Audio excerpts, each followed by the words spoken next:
আসসালামু আলাইকুম বন্ধুরা, আমার চ্যানেলে আপনাদের সকলকে স্বাগত। আজ আমি করে দেখাচ্ছি শোল মাছ ভাপড়ির রেসিপি। সবাইকে শুভেচ্ছা জানিয়ে শুরু করছি আজকের এই রেসিপি। প্রথমে আমি এখানে 1 কেজি শোল মাছ নিয়ে নিয়েছি। শোল মাছগুলোকে খুব ভালোভাবে ধুয়ে নিয়েছি। তারপর আমি দিয়ে দিয়েছি 1 চা চামচ রসুন বাটা, 1 চা চামচ জিরা বাটা, 1/2 চামচ ধনিয়ার গুঁড়ো, 1/2 চামচ হলুদ গুঁড়ো, দিয়ে দিচ্ছি 1 চা চামচ মরিচের গুঁড়ো। এখানে আপনারা মরিচের গুঁড়োটি আপনাদের ঝাল আপনারা যতটুকু ঝাল খেতে পছন্দ করেন সেই অনুযায়ী দেবেন। তারপর দিয়ে দিচ্ছি 5 থেকে 6টা মরিচ। মরিচটা আমি মাঝ বরাবর কেটে নিয়েছি। তারপর 2টো তেজপাতা দিয়ে দিচ্ছি পেঁয়াজ কুচি। এখানে আমি পেঁয়াজ কুচির পরিমাণটা বেশি দিয়েছি, আপনারাও চেষ্টা করবেন পেঁয়াজ কুচির পরিমাণটা বেশি দেওয়ার। দিয়ে দিয়েছি স্বাদ মতো লবণ। তারপর সরিষার তেল দিয়ে দিয়েছি।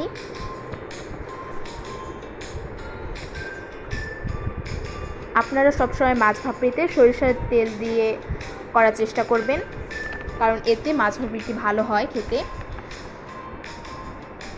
সরিষার তেল দিয়ে মাছটাকে খুব ভালোভাবে মাখিয়ে নিতে হবে।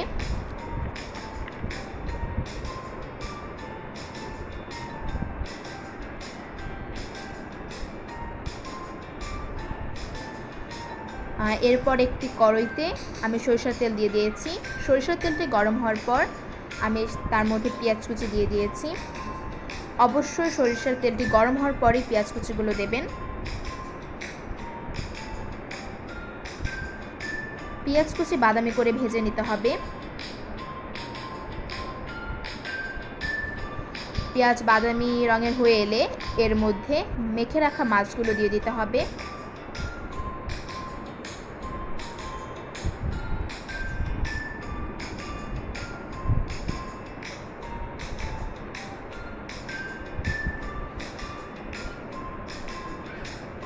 মাছগুলোকে একটু ঝাঁকিয়ে নিতে হবে।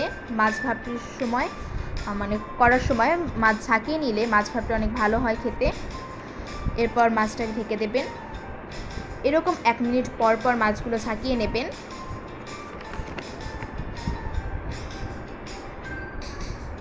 তিন থেকে 4 বার ঝাঁকিয়ে দিয়ে নিতে হবে। তারপর মাছগুলোকে ঢেকে দিতে হবে।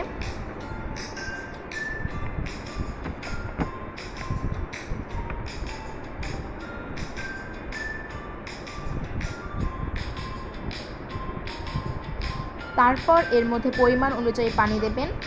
আমি এখানে 1 কাপ পানি দিয়ে দিয়েছি। আপনারা যেহেতু মাছ ভাপড়ি করছি সেহেতু অল্প পরিমাণ পানি দেওয়াটাই ভালো।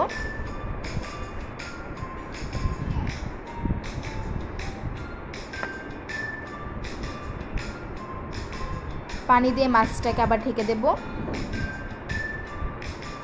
ঢেকে দেওয়ার পর তার 5 থেকে 6 মিনিট পরেই মাছ হয়ে যাবে।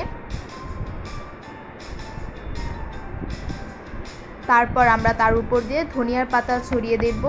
ধনিয়ার পাতা দেওয়ার ফলে কিন্তু সব খাবারই অনেক সুস্বাদু লাগে। এরপর আমরা নামিয়ে পরিবেশন করব সুস্বাদু শৈল মাছের ভাপড়ির রেসিপি। বন্ধুরা, আমার এই ভিডিওটি যদি আপনাদের ভালো লাগে অবশ্যই আমার পাশে থাকবেন, একটি লাইক, কমেন্ট এবং শেয়ার করবেন এবং অবশ্যই সাবস্ক্রাইব করবেন। সকলকে ধন্যবাদ।